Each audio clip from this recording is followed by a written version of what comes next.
Grant, are you there? Mike, you want to text it? Yeah, I'm here. There he is. Okay, very good. So everybody's present. And Jeff, I know I saw you before, so I think are we ready to go, I think.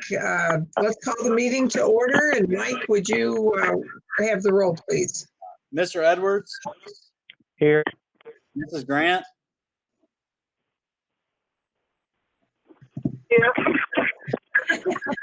Mr. Palomo, Here. Dr. Smith, Here. Mrs. Smith.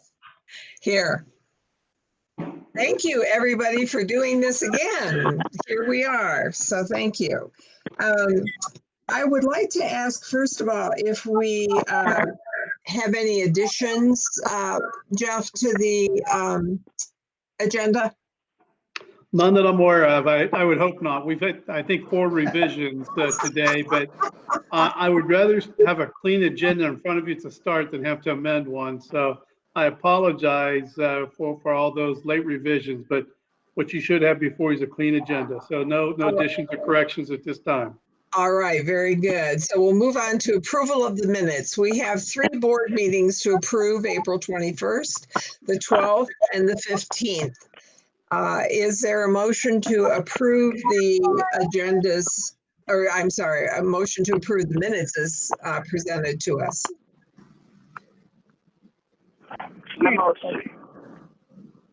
I'm sorry. Okay, Bob moved, seconded by Ken. Any corrections or additions?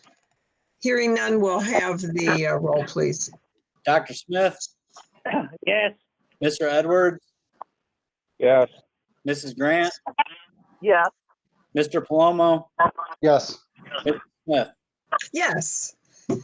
And we'll move on to you, Steve, for the sponsors report, and Denny, if he has anything to say as well. All right. Well, thank you, Jean. Not a lot, just a few items. The first thing is our monthly meeting is scheduled for tomorrow at 9:30 a.m. with Mike and Jeff and Denny and Diane. So we will get that monthly meeting in. Mike has done a great job of getting us financials. So we will get that summarized as we do every month. Basically the agenda for tomorrow in the discussion portion of things is set. That was sent out to everybody today. So we are all ready to roll for tomorrow's meeting. Also, just the epicenter tasks that need completed, just so everyone knows, 5-year forecast is still due for us as the sponsor on May 31st. Also, the quality review and the compliance review have now been pushed back to July 15th. So that would have been due on May 15th. Now it's July 15th. So we have 2 more months, but we are working hard. Our first draft is in. Now we just got to make the revisions and things needed to get all this uploaded by July 15th. Very Are there good. any questions? Denny, would you like to share anything? I'd just say that the biggest issue coming up will be the epicenter submissions, which you just spoke about. But I do want the board to know that my retirement date is June 30th. So that you're aware of that. That date's going to come up faster than I had hoped. But that'll be something I'm looking forward to. But my wife tells me it's 92 degrees in Florida today. So. Oh, my. Looking forward to it. You don't get to rub it in. Exactly. All right, very good. Well, thank you very much. Under the president's report, I just wanted to let you know that we continue to be working with the Ohio Department of Education, with Brian DeSantis, the legal counsel for Margaretta, as well as Adam Fira, our legal counsel. We appreciated Denny and Steve Bryan's support of the proposal that is before ODE. And I know Adam is very hopeful that that gets resolved very soon. As soon as that happens, we'll be sure to notify all staff, all board members, and we may have a party. So, I'll come back for that party. Okay, I'll come back. very good. All right, we'll move on to the treasurer's report, Mike. All right, I got quite a bit, so I'm going to run through it. If there's anything you need to have a question on, please don't hesitate to stop me. But until then, I'm going to kind of run through it for you. April reconciliation, we ended the month of April with 1.465 million. Out of the document I sent to you through your email, the next few pages of the check are outstanding checks. Was there any questions on any of those checks? I didn't get any emails or anything, so I'm hoping everything's good there. Mm-hmm. If we jump forward to the spreadsheet, the April spreadsheet I have for you, everything was pretty much on par for the month of April. The one thing I wanted to point out is the overall expenses on the fiscal year. We're supposed to be around 83%. You can see we're about 82.19%. We're right on track on expenses. Revenues are obviously a little bit under. There's been obviously everybody knows what's going on, COVID and everything. It's been a little bit of a hit. The one thing I did want to let you know is with the reduction in the budget that the governor put out, we are going to see a hit in June of $96,835. That is actually significantly less than what I was anticipating. I just wanted to point that out to everybody. The other thing I got is the month of April, we had a total FTE of 1,090.98. So I know that was really fast, but that's pretty much all I got for you for April. Any questions on any of that before I move on? No. All right. The next few things I have for you are actually the May payment detail. You can see that on the last page of the FTE part, we're at 1,090.98 in April, and in May we're at 1,090.65. So basically, the May payment's looking real similar, almost identical to the April payment.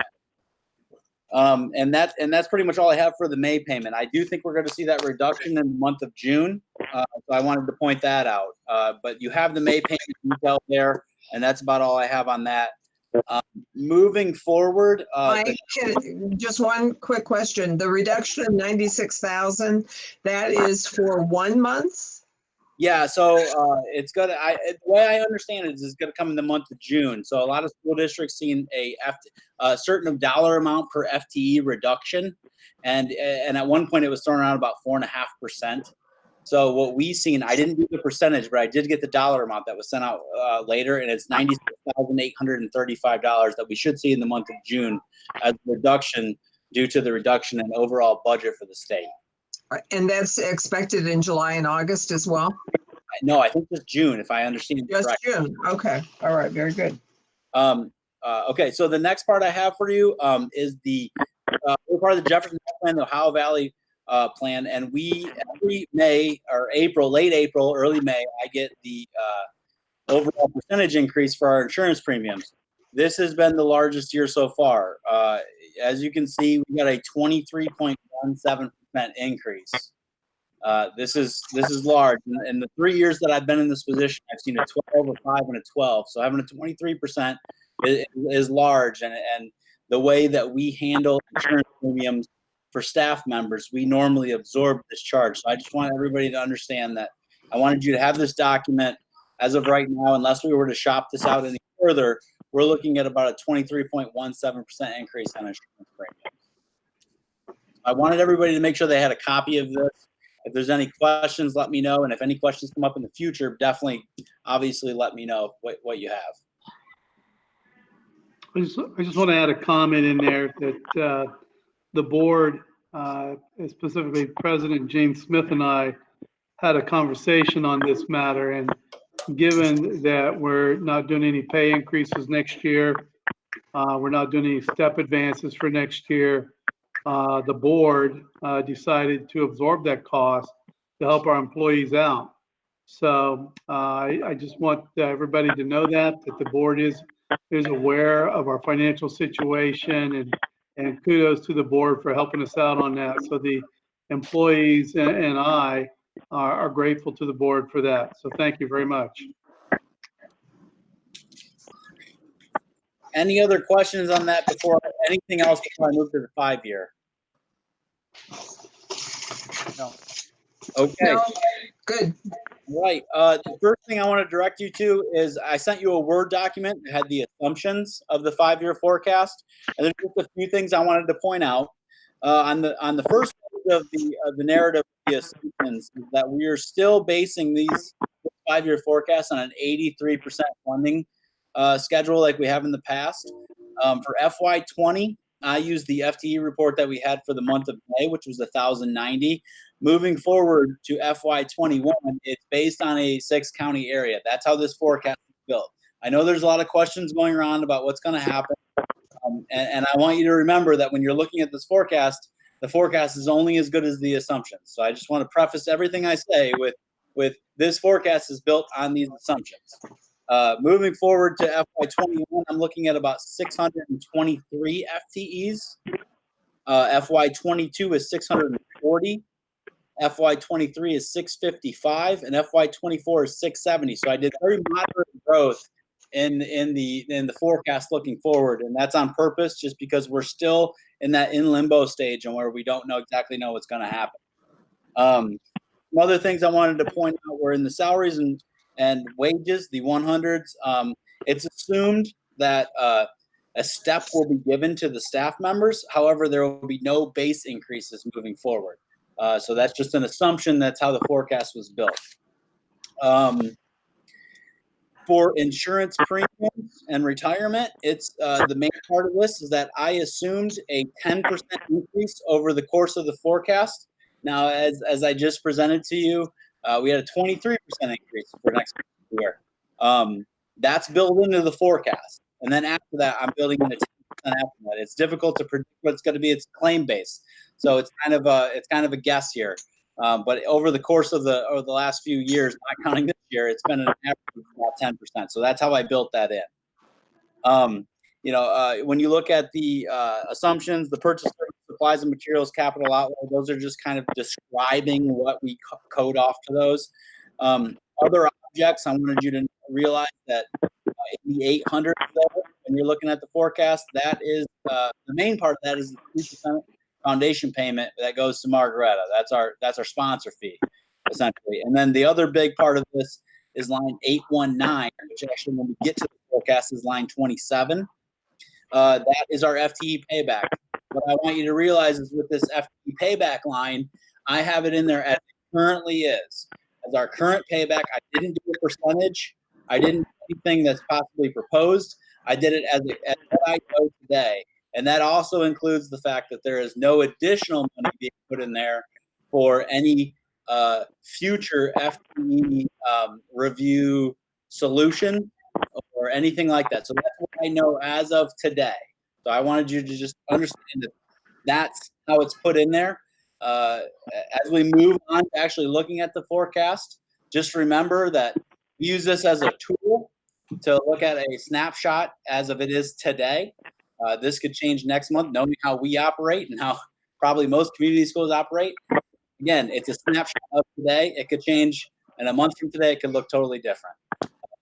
Any questions on the assumptions before we move to the actual forecast? Nope. All right. Looking at the forecast, FY 20. So you have the 3 actual years of FY 17, 18, and 19, and the forecasted years of 20 through 24. FY 20, the one line I would like to point out to you is line 53 on the Excel spreadsheet. It's looking like we're going to have a carryover of about $1 million. It's going to be somewhere in there. We're going to see how it all falls out with graduates and withdrawals that are happening and how the funding actually works. But I imagine we're going to be somewhere in that vicinity moving into next year.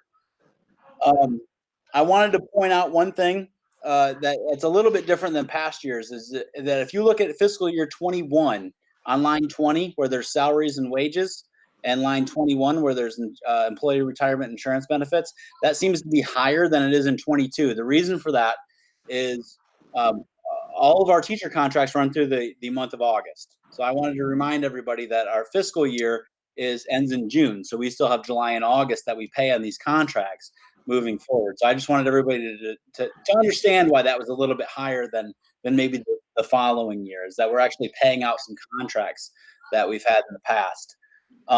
Other than that, looking forward, everything is kind of based on that whole FTE number, which again, like I said, in FY20, we're basing it on our May payment, which is 1,090. Looking forward to next year, I have it at 623. So everything's kind of based off of that number. I don't have a whole lot else to say about the forecast. If you scroll down, you can see the staffing and enrollment section and how many staffing we're going to have, whether it's instructional, administrative, or other.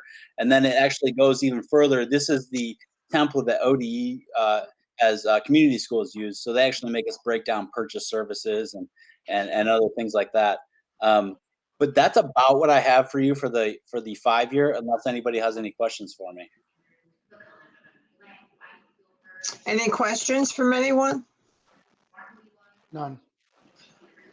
So Mike, then this if we approve this, and this is what Margreta will load into the epicenter as our 5-year forecast at this time.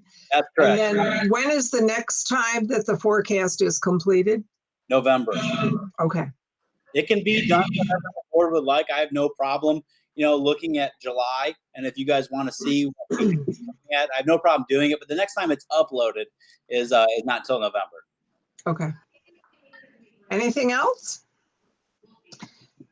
If nothing else, is there a motion to approve items A through D of the treasurer's report? I motion. Okay, Dora moved. Israel, are you a second? I'll second it. Okay. And we'll have the roll, please. Mrs. Grant? Yeah. Mr. Palomo? Yes. Mr. Edwards? Yes. Dr. Smith?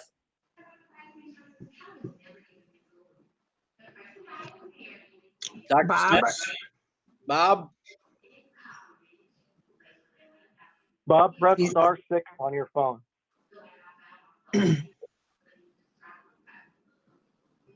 Yeah, Bob's muted.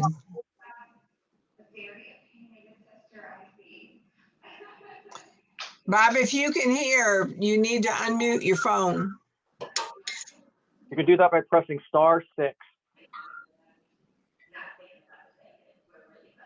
Or mute again.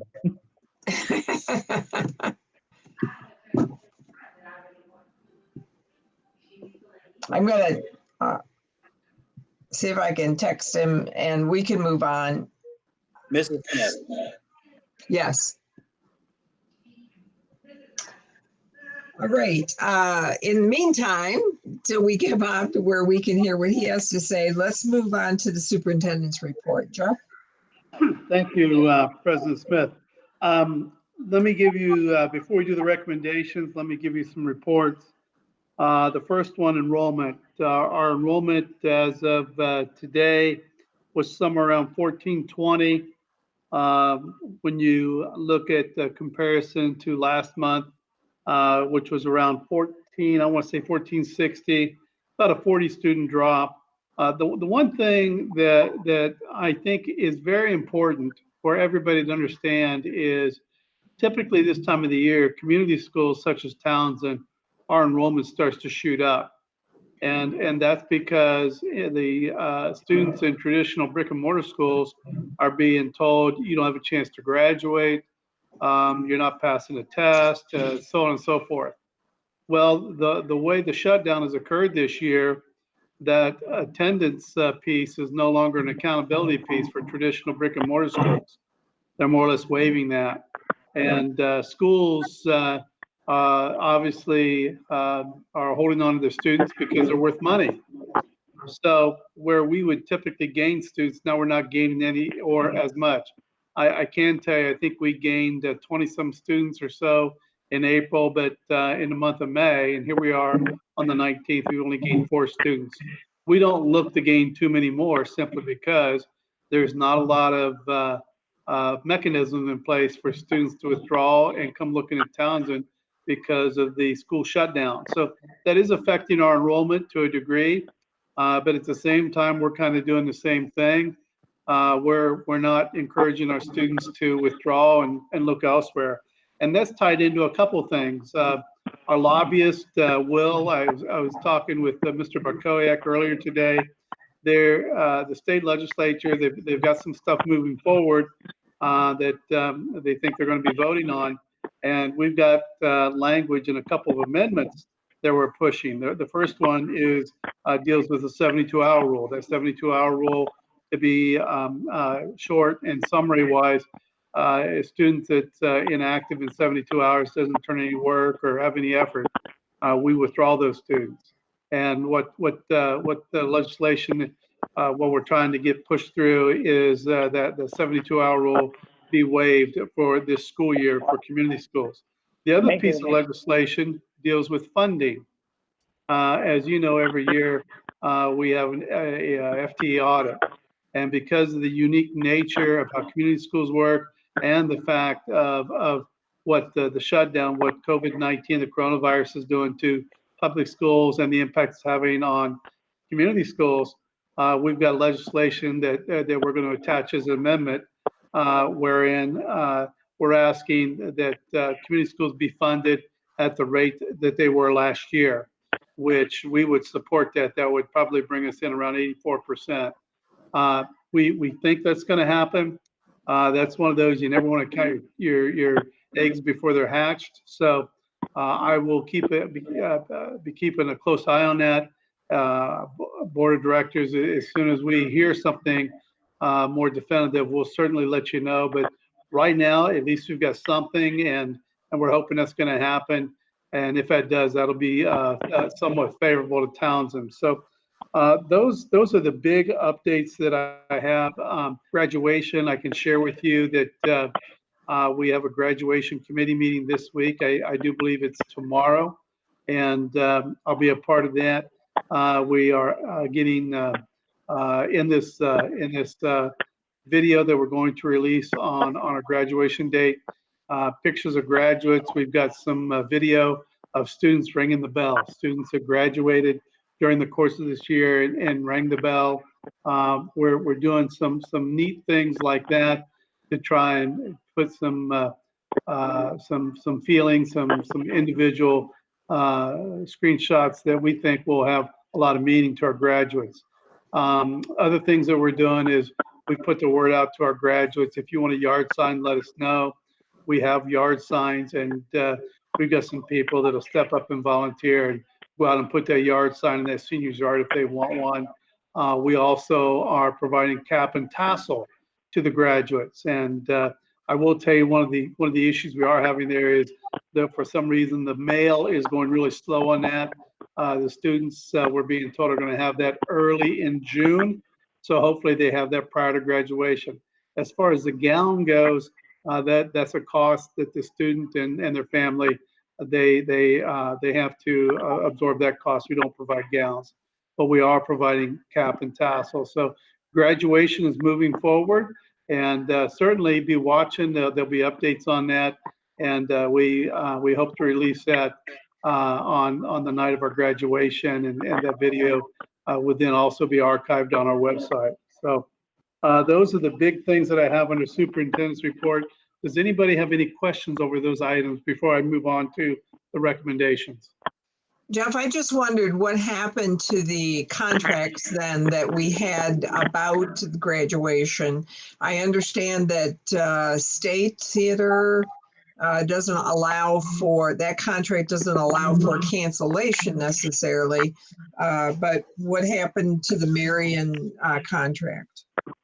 The Marion contract, if we've got money owed, we are asking for that money to be returned. What is happening is a lot of them are saying, well, push it forward to next year, where our current direction, what we're looking at is there won't be a need for that. So we're still negotiating for them to return that deposit if there was any there. But we are in the process. We have notified them that we are canceling graduation. So We're just waiting to hear if we're going to get some of our deposit back if we put any down there.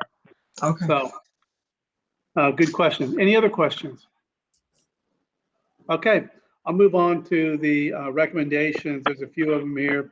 Under the superintendent's recommendations, item A, recommendation to approve the awarding of high school diplomas to the following students. You see that list, you have that in front of you. I won't read all those names. There are 19 of them in that list. Item B is a recommendation to approve the list of students for graduates for the class of 2020 as presented. Now, these are the potential graduates, students that between tonight and the date of graduation, which for us, we're establishing that as June, I believe June 8th. They have to have that work done to say they graduate on time. So some of these students will come through, some won't, but that's 20-some pages. And last count, I counted 387 possible potential graduates, but every year it's my understanding that we have this approved, and that way, the students that did complete all the required courses, testing as required can be graduated. Item C, recommendation to approve the contract with Jefferson County Education Service Center to provide virtual learning academy for TCS. This contract is for the 2021 school year.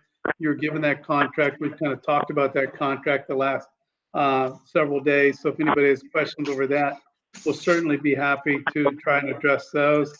That kind of ties in with item D, recommendation to approve the contract with NOECA for computer services, Dazzle. For those of you that maybe that makes it easier to understand, this contract includes assistance with transitioning from the current XD program software to Dazzle through NOECA. So those two big contracts right there kind of go hand in hand for us.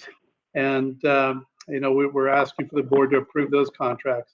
Item E, recommendation to accept the resignation from Mike Rafe-Snyder and Kathy Yatson. I forwarded those letters to you earlier. Recommendation is under item F, recommendation to amend the interim superintendent contract with Jeff Thompson by modifying Exhibit B or otherwise to include insurance benefits. Those would start June 1st of 2020. Item G, recommendation to approve the employment agreement with Superintendent Jeff Thompson in its substantial form as presented, and authorize the board president to finalize and execute the agreement in consultation with the board council. So those are items A through G. If anybody has any questions, I'll be happy to try and address those at this point in time. I have no questions. I move to approve items A through G. Very good. Is there a Second. second? Second. Okay, very good. Any discussion? Hearing none, we'll have the roll, please. Mr. Edwards, Yes. Mrs. Grant, Yes. Mr. Palomo, Yes. Dr. Smith, Yes. Mrs. Smith. Yes. Very good. Thank I you. want you at the bottom of your computers to notice the time, folks. Hey, That's we where worked my hard today to time make this is. happen. And